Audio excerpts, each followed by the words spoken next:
I think we discussed the role of maybe one or two stakeholders. We will continue that discussion. But before that, let me give you a quick review of the code of ethics that we had, our discussion that we had started, and then we will start detailed discussion from the point where we stopped in last class. So we discussed that different national and international organizations have issued code of ethics for engineers. And in this course, we will be talking about two codes of ethics. One is provided by ASCE. Okay, before that, can you guys see the presentation on your screen? Anybody, please respond. Yes, sir. Yes, okay, sir. That's great. Okay, that's great. Good. So we decided that we will be talking about two codes of ethics. One is ASCE and other is Pakistan Engineering Council. ASCE is American Society of Civil Engineers, and this is the biggest society of civil engineers internationally. That's why I chose this one. And second is our National Engineering Council, Pakistan Engineering Council, that is also relevant to us. That's why I chose the this one too. Both these organizations have their code of ethics. ASCE has an older version of code of ethics, but I guess a couple of years ago they revised their code of ethics, and both those older and newer versions are uploaded on our OneDrive. And PEC has two documents in this regard. One is code of ethics and other is code of conduct.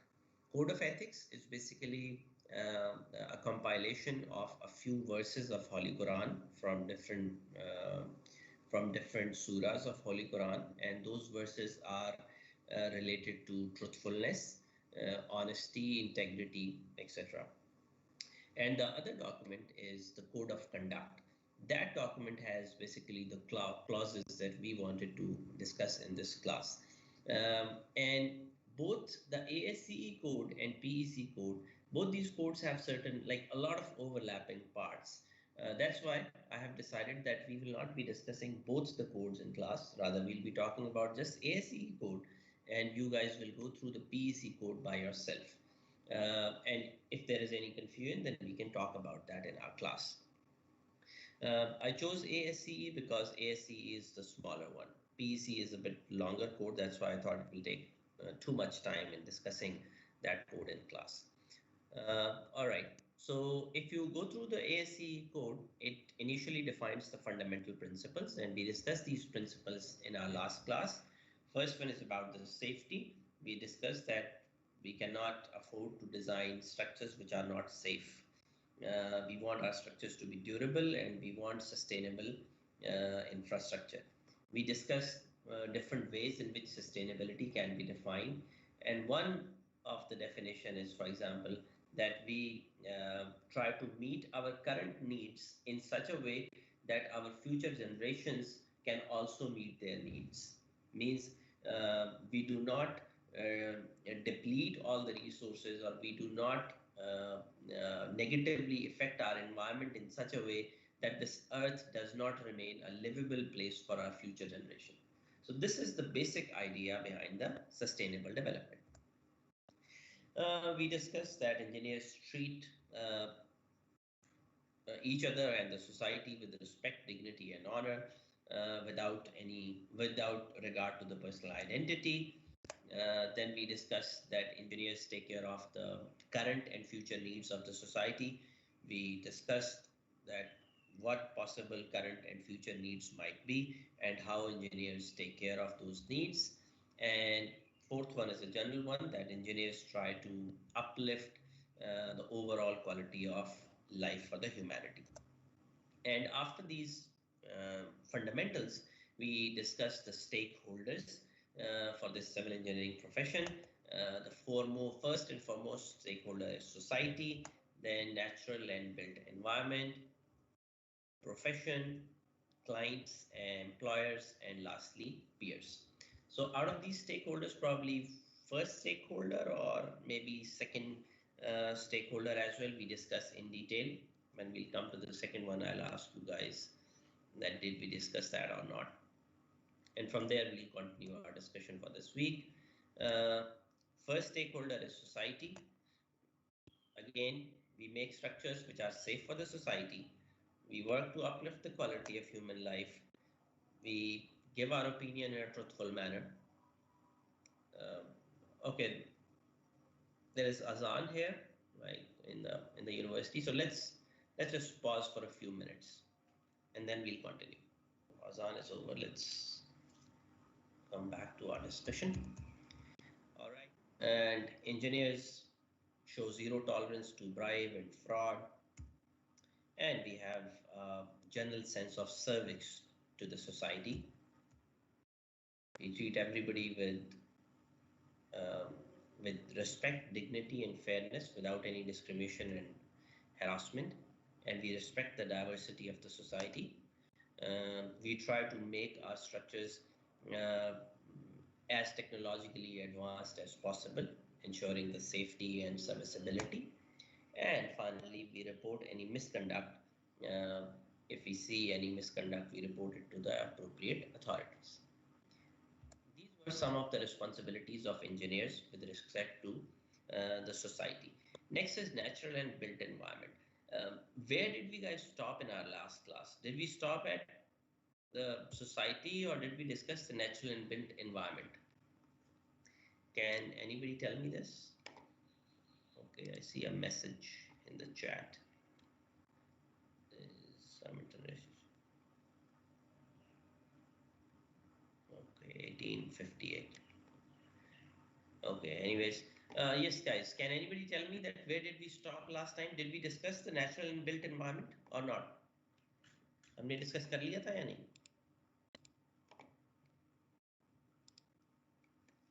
CR, no sir, you ये there? अभी start करना है। ये start करना है हमें? Yes sir. Okay, चलें जी, हम ये स्टार्ट कर देते हैं. Natural and built environment. So let's see what are the responsibilities of engineers towards natural and built environment. So first one is adhere to the principle of sustainable development. We talked about the sustainable development concept in last class as well, and this sustainable development is important for the environment. And in the review today, I told you guys that what is sustainable development. So I can give you a quick review again. Sustainable development is basically making advancement or meeting our current current needs in such a way that our future generations can also fulfill their needs. Means that we do not deplete all the resources, we do not harm our environment in such a way that our coming generations they cannot survive on Earth or they face any difficulties. That's the idea of sustainable development. And there are several different ways in which civil engineers contribute to the sustainable development. For example, let's say the production of cement, it produces a lot of carbon dioxide. So what civil engineers are doing, they are trying to decrease the use of cement. Although we use concrete in large quantities throughout the world, but what we are trying is we are trying to find the materials that can partially replace cement. So there will be relatively less demand of cement and as a result less production of cement, and that will save our environment. Another example of sustainable development that our department is doing is we are trying to make use of recycled aggregates, because as I said that concrete is globally used in huge quantities, and which means that we need large amount of aggregate, and it means that we are consuming the natural resources. If we keep on consuming these natural resources, one day these resources will exhaust, and that is not the concept of sustainable development. So what we are trying to do, we are trying to recycle the aggregate. Whenever we demolish any building or we, let's say we have some test specimens, we break those specimens, we get concrete out of that, and then we try to reuse the aggregates. So that is another way in which civil engineering is contributing towards the sustainable development. And another example might be the using of smart technology for structural health monitoring, because we are constructing new structures. Like for example, right in front of our university, Orange Line metro train is passing, Now, this train is passing, or this structure is passing in front of several important historical buildings, including Shalimar Bagh or High Court building. Now, there was a danger that the excessive vibrations produced due to this train uh, will damage the historical buildings. So what we did, we installed sensors on the building and we monitored that whether there are any damaging effects of vibration on the existing structures or not, in order to make sure that our current and future projects do not damage our assets that we already have. So all these are the examples in which civil engineers contribute to the sustainable development of the society. Next is consider the balance in societal, environmental, and economic impacts, along with improvement opportunities for improvement in their work. So we know that whenever we try to make our structure environment friendly or beneficial for the society, it has economic impacts as well. For example, when I said that we installed sensors on the buildings to monitor them, that whether they are getting damaged because of the excessive vibrations. Now, all that process costs us significant amount of money. Installation of sensors and maintenance of the sensors requiring the data, processing of the data. It requires sophisticated equipments and it requires a lot of human resource. So the point I want to make is that when you try to improve anything for the betterment of the society or for the betterment of the environment, it has certain economic impacts. So civil engineers try to maintain a balance between economy and the environment and the society. That's one of the responsibility of engineers. Whatever diverse effects are there of the structures that we make on the society or environment or on the economy, we look for the ways to mitigate those effects. And one example of that, like for example, I said that we installed sensors and then we monitored those buildings. Now, initially, when we did that, we imported those sensors and data acquisition systems. Now, what currently we are trying to do, we are trying to indigenously develop those sensors and data acquisition systems so that we can reduce the economic impact of the structural health monitoring. So engineers do not only try to work for the betterment of society environment, rather they try to mitigate the negative impacts on the economy as well. uh, okay, use resources wisely while minimizing resource depletion. uh, the example that I already gave related to the recycling of aggregate is a best fit example for this case, that we are trying to minimize the resource depletion by recycling the aggregates. And yes, one more example related to this minimizing the resource depletion and sustainable development is I mentioned that we are trying to reduce the use of cement in our construction. Now, how we do that? We do that by finding certain replacements to cement, and this is something on which our department is doing research.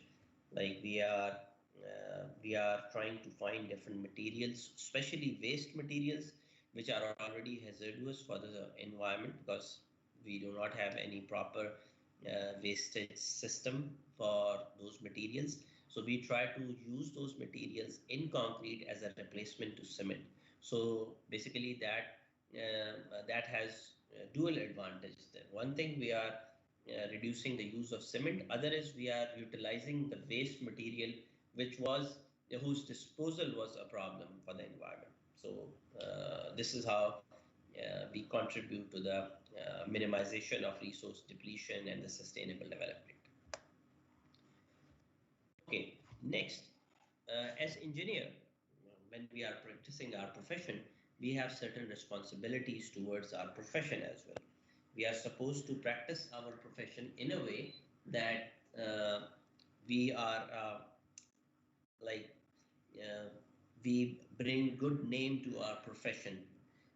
When people look at us, they like our character should be such, and our level of expertise or level of service should be such that people should get a good impression about civil engineering profession. So let's see what those responsibilities are and how we can do this. So we uphold the honor, integrity, and dignity of our profession.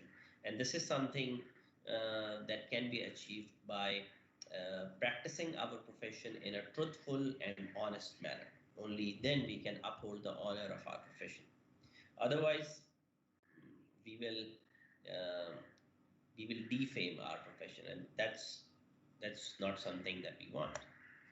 Second is practice engineering in compliance with all the legal requirements in the jurisdiction of practice.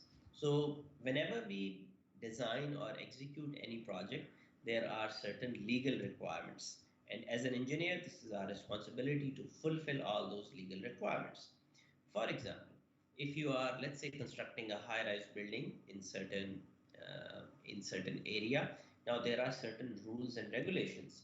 The government might have imposed some limitation on the story height, and such limitations are there, especially in the areas which are in the vicinity of airports, or in some of the cases, such limitations are imposed when there are issues regarding the water supply up to certain beyond certain elevation. So there are legal requirements about the height of a building, and in small scale structures, for example, in houses, we are supposed to leave certain areas on the back side or on the side of our houses, and these requirements vary from community to community.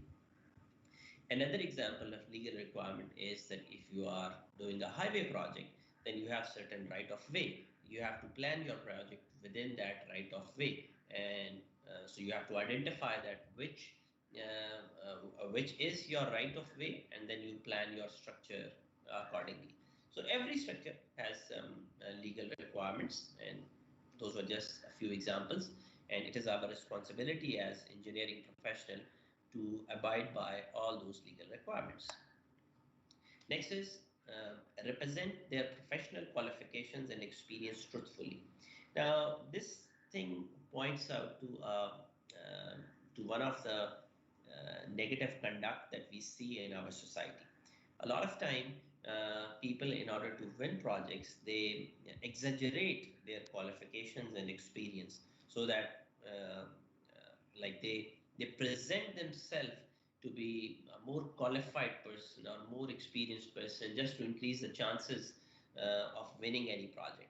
But as a responsible engineer, this should be avoided. We should be truthful in terms for our qualification and experience, and reject practices of unfair competition. Actually, this point is related to the point C. Uh, when we do competition in an unfair manner, then we exaggerate our qualities and our qualifications and experience. So such unfair competition is not acceptable. We should always be truthful. So these were some of our responsibilities with regards to our profession. Okay, there are some more. Uh, Promote mentorship and knowledge sharing equitably with current and future engineers. This is again one of our responsibilities that if we are at some senior level, so we are supposed to mentor our juniors and youngsters. We should share our knowledge, and we should guide our juniors so that they may become useful member of engineering community. Now, different engineering organizations have proposed plans for that, and they have mentorship programs. I remember, like a couple of years ago, I saw ASCE had a mentorship program. I don't know if that program is still continued, but you guys can register yourself as student members of ASCE, and then they share certain knowledge, and they have these mentorship opportunities as well. So I would encourage you guys to to participate or to get benefit of those opportunities. And they have, let me show you something regarding this knowledge sharing. Have you guys ever heard about ASCE Smart Brief? Has anyone of you heard about this? ASCE Smart Brief. क्या आप में से किसी ने इसके बारे में सुना है? No? Okay, then let me introduce it to you guys. ASCE Smart Brief is basically a brief newsletter in the form of an email that ASCE shares every working day of the week. Let me show you you guys like the email that I got from them yesterday. So if you register for this, you get an email every day. And according to Pakistan time, normally it is at the night time because that's basically early morning in the United States. Okay, let me just share my different screen. Okay, can you guys see my email now on your screen inbox? And Yes, okay, so this email is basically showing the last ASCE Smart Brief that I got. I got it last night, and in this Smart Brief, they shared information about different opportunities for advancement in engineering career. For example, you can see the first banner here, and then they share top stories related to dams and bridges and high-rise buildings globally. In this, for example, in this email, first one is related to dam. Then we have some California transportation project, West Coast port clearing cargo ship block backlogs. So they share information which is relevant to civil engineering, and this is most of the time related to some iconic projects in the world, some big dams or bridges or high-rise buildings, some opportunities related to advancement in our careers, latest trends in technology, and some employment opportunity related to sustainability, some research stuff, and then you see some bridge, ISA bridge in China. So they share different projects and opportunities globally. And if there are some job opportunities, and then they share some inspiring quotation. So this is one of the knowledge sharing opportunity that ASCE presents. ASCE Smart Brief. So I would encourage you guys to subscribe. You can just Google this and you will find the link to subscribe for ASCE Smart Brief. And every day you will get an email. Whenever you get a chance, you can just skim through the email. If you find anything interesting, you can read that article, or you might find some good opportunity in this email. Okay, so this is one way in which ASCE shares the knowledge, and we have another, like there are several opportunities, and we talking about our local opportunities. Have you guys ever heard about PSCE? It's Pakistan Society of Civil Engineers. Have you guys heard about this? Anybody? No, nobody heard about this. Okay. I only heard about the name.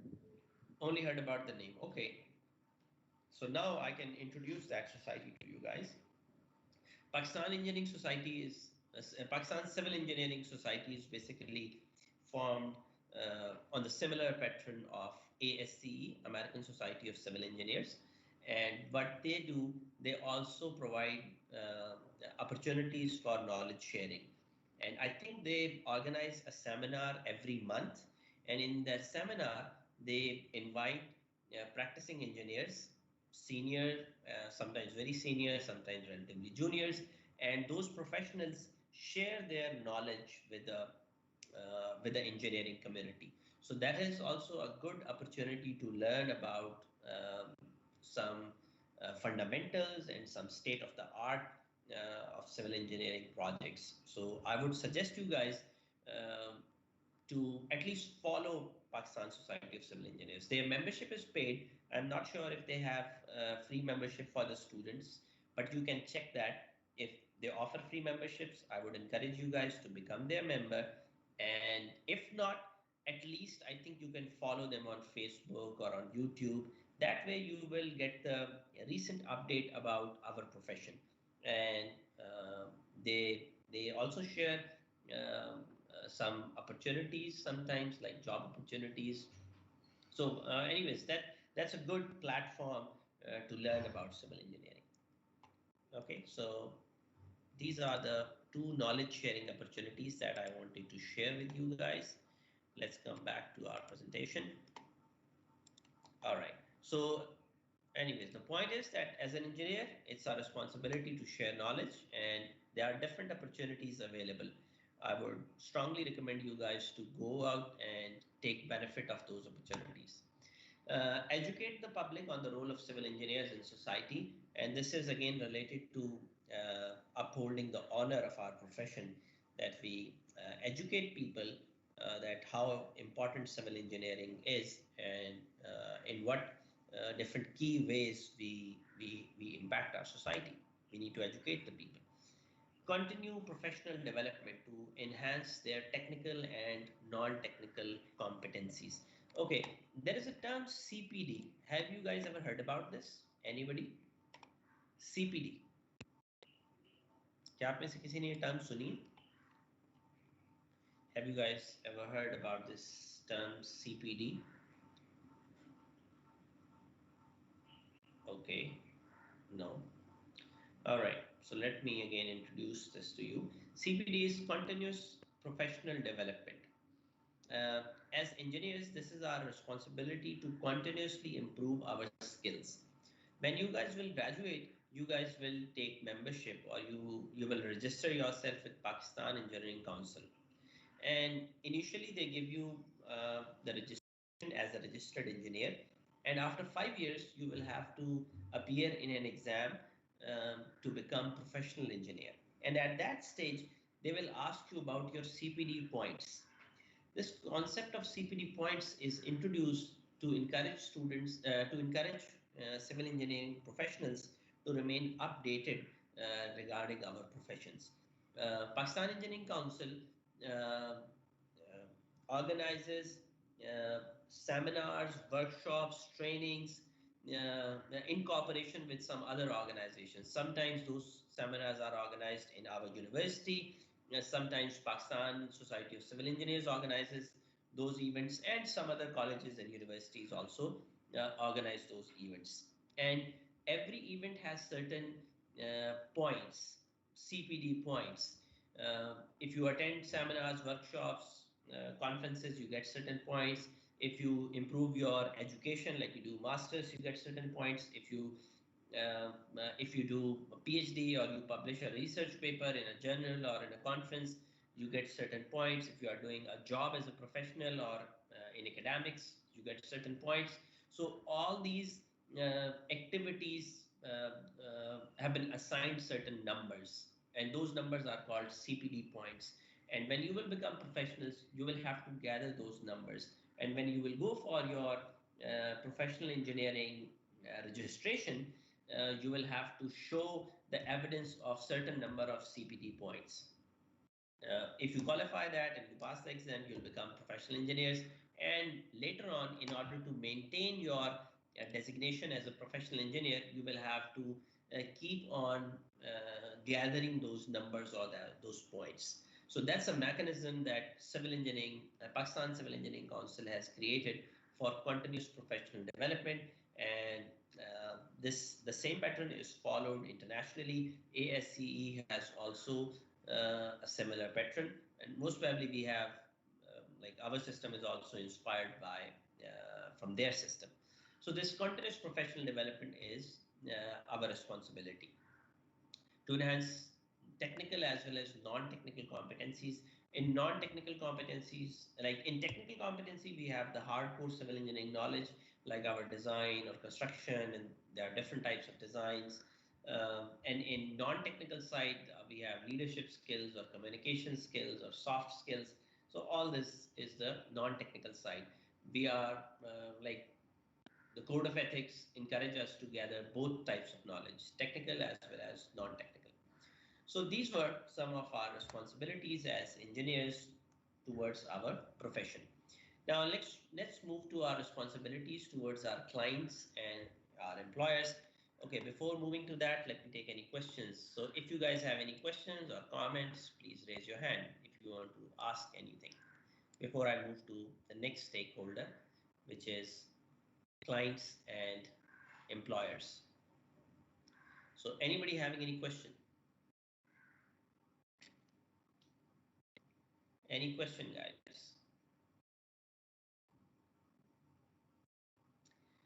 All right, Mubin, please go ahead. Sir, my question is some people after getting into some professional field or some after getting some professional degree, they don't get satisfied with their field or profession. So, is that fair or they should? I think they should be satisfied once they get into some professional field.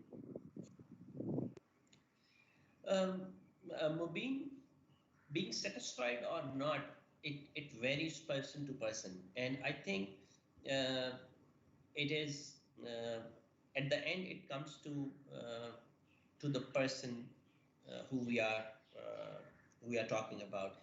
Like actually, unfortunately, we do not have very good academic counseling set up in our country. Uh, a lot of you guys, like for example, let me ask a question here. How many attendees do we have here in our class right now? Okay, we have 35 attendees. So if I ask you guys a question, that how many of you joined civil engineering by choice? Like how many of you had other choices available, but uh, you made a choice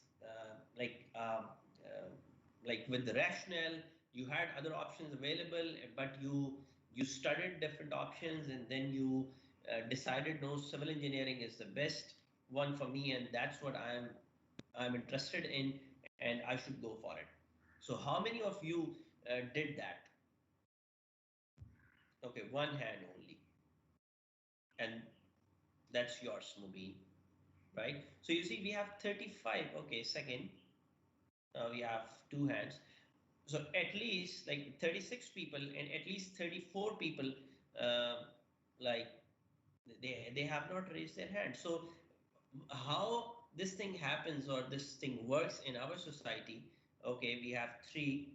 Okay, maybe we might get a few more hands, maybe three, four, five, six, in some time. Okay, now we have four. But anyways, the point that I want to make it that a vast majority of our students do not make a choice after studying different fields, and it's not like that they choose certain area after studying the different areas, and this is unfortunate that we do not have a good mechanism for that.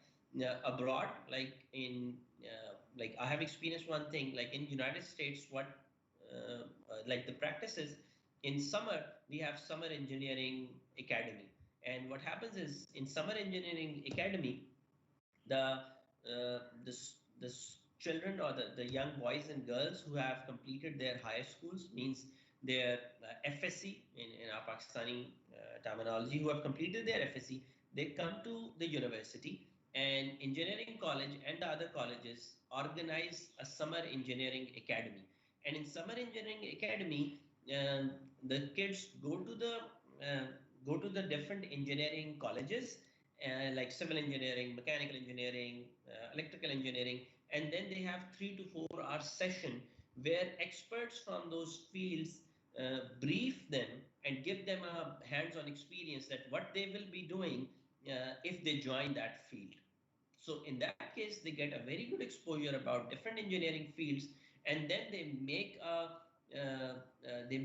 well-educated decision that which field they want to opt. And as a result, when they go into that field, they are most likely to be more satisfied than a lot of our students who have just blindly chose any field. Actually, what's the trend in our society? We see like how most of the students apply. They see the last year's merit, and they give the order of preference according to that last year's merit list. And then wherever they fall in the merit list, they join that department. That's the that's a normal procedure of the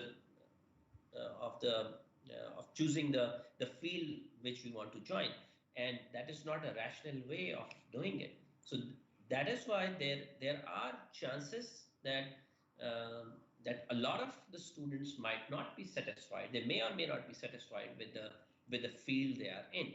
And my personal opinion and in my observation, uh, or my idea is that this is your life. At any stage of your life, if you think that what you are doing is not good for you, it's not right for you, I personally believe there is no harm in changing those things. Like I'm one thing, I'm not saying that those of you who are not interested in civil engineering, they should just simply unroll themselves from this program. But I want to say is that whatever you are interested in or whatever you like, you should keep on doing that thing in parallel as well. And you can keep on studying the engineering as well. At later stage of your life, you may choose something else. Like we have a lot of students who graduate from civil engineering and then they go to civil services. They are interested in administration. And then in civil engineering, we have different areas. Some people who are not into a lot of theoretical things, they go the contractors. Some people go with consultants, some go in the academia. So we have variety of options available even within the domain of civil engineering. So I mean, it's up to you guys. But if somebody truly hates, let's say this field, I think we should think about the other alternatives as well. Okay, Ayan, you want to say something? Ayan, okay, you lowered your hand. Don't want to say anything. All right. So, Mubin, the answer to your question, satisfaction or dissatisfaction, it varies from person to person, and there is no compulsion on anybody to be satisfied with what he or she is studying, because he or she No, did sir, not but make. actually, my opinion is that fair to change the track after 2 or 3 years spending that in that professional field, or one should get himself satisfied after 2 or 3 years?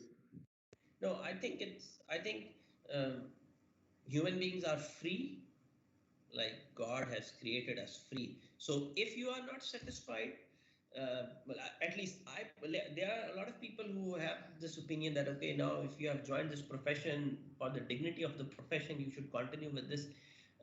That is one opinion. In my personal opinion, everybody has life and is free to make decisions. If at any stage of your life you feel that you are not satisfied, you are free to make decisions. You are free to make changes. You are not bound to that. At least that's what I have learned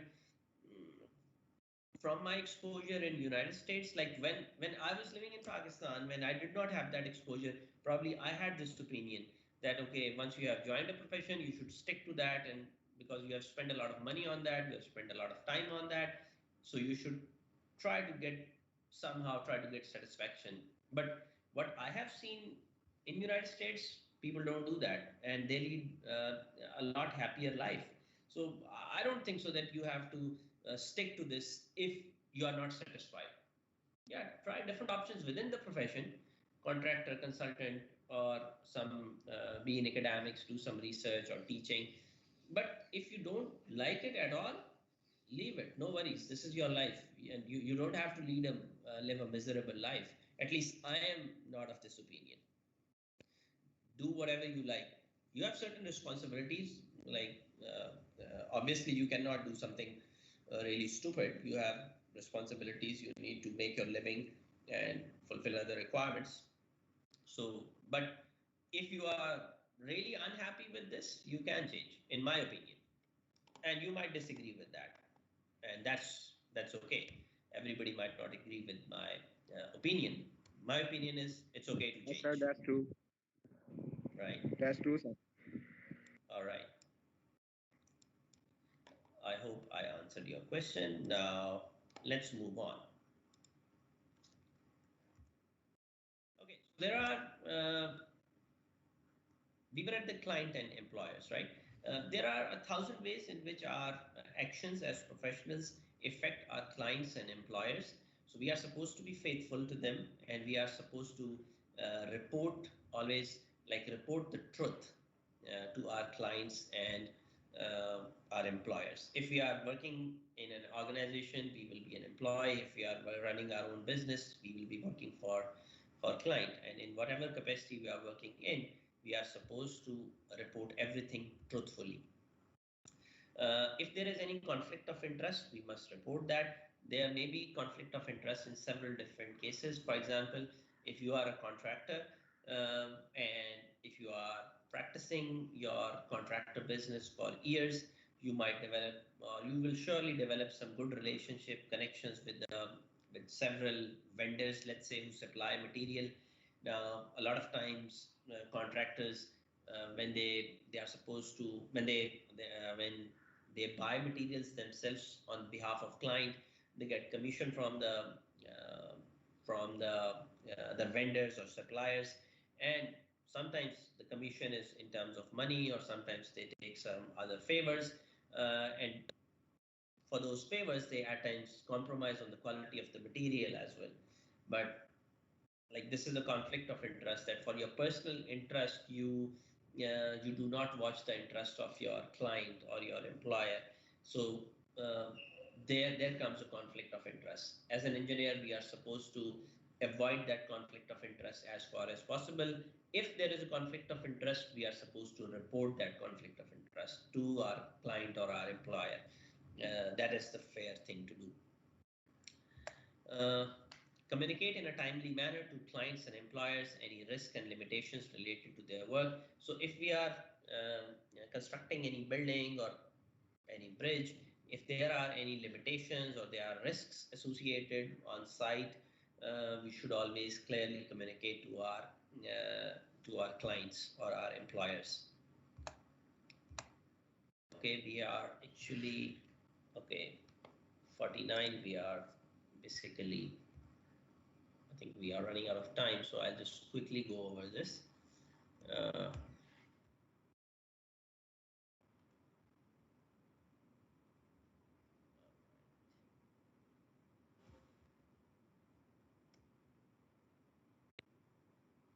Communicate in a timely manner to clients, employers, risk. Okay, we are done with this.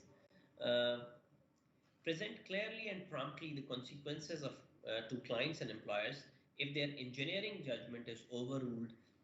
Okay, sometimes what happens is we design structures in certain ways, but when the contractor is executing the project, then at times the layman on site, they make some changes in the execution. Sometimes those changes are minor and they do not affect the safety of the project, but at times the staff there who is not fully qualified, they make certain changes which appear minor to them, but in reality they have serious consequences on the safety of the structure. And in the past we have seen some failures um, related to that. For example, there was a building, I think it was in United States. I'll try to find um, its case study, and if I found that, I'll share it with you guys. It had some steel rods supporting some floor, and those steel rods were continuous.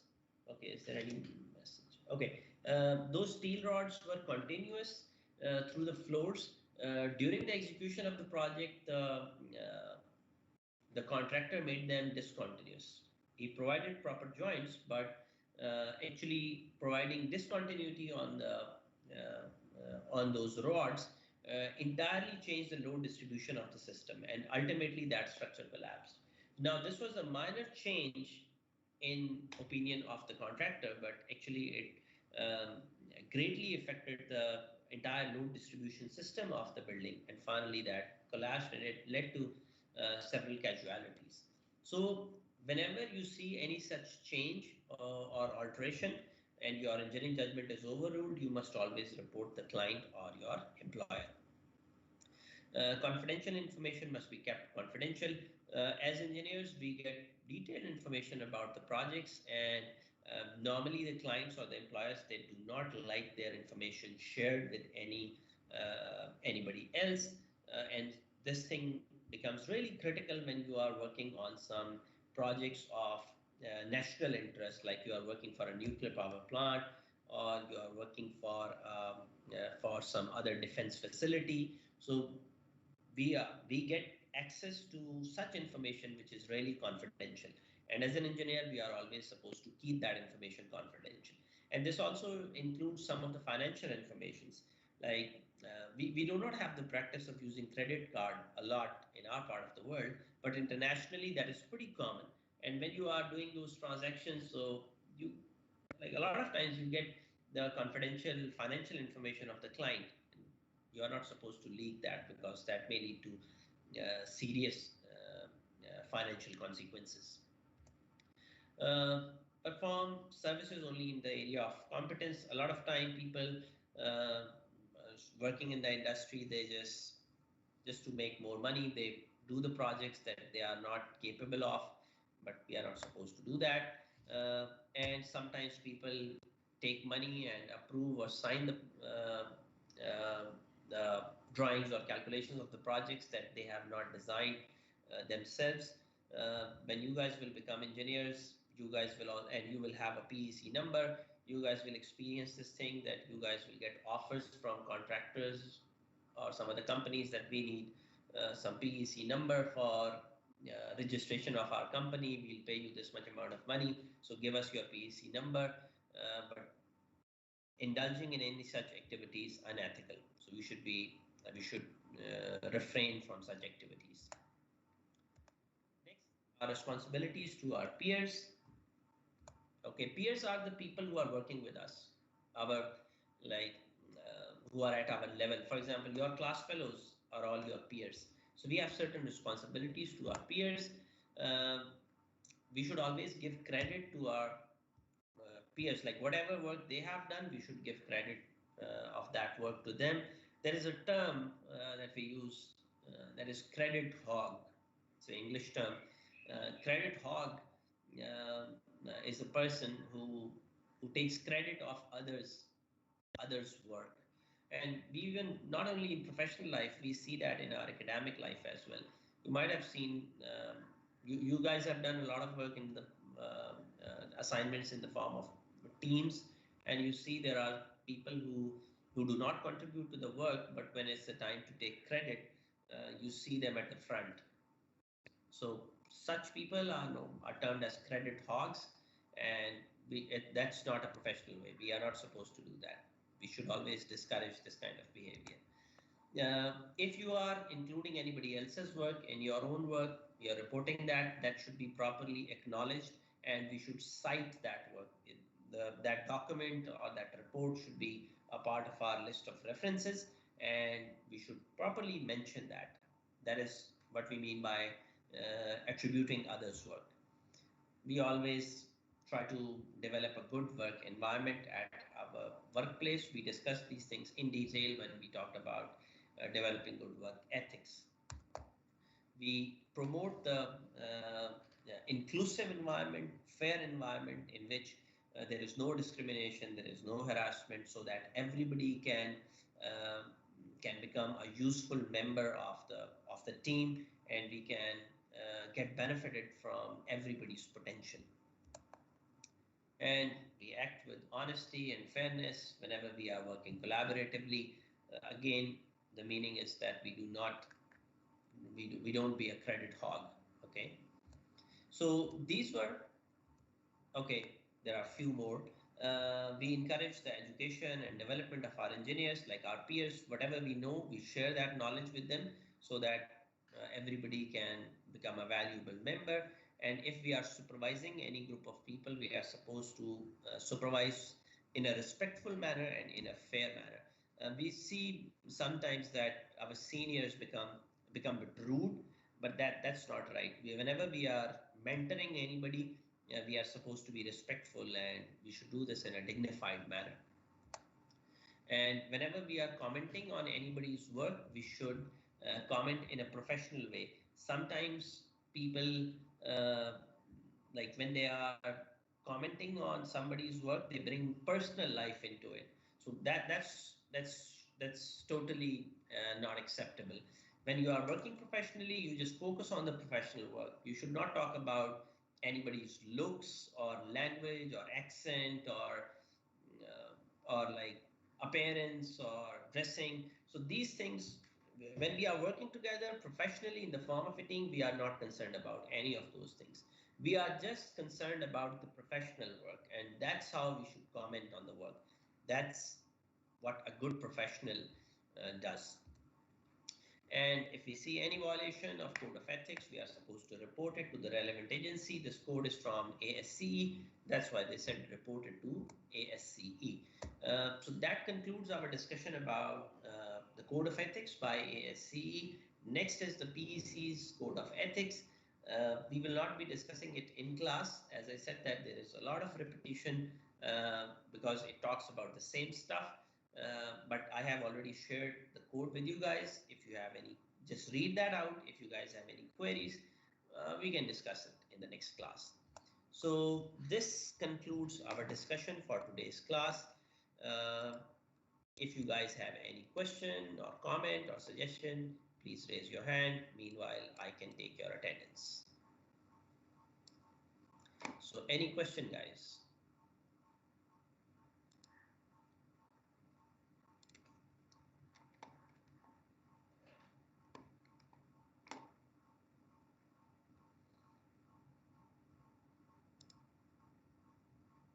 Do you guys have any question?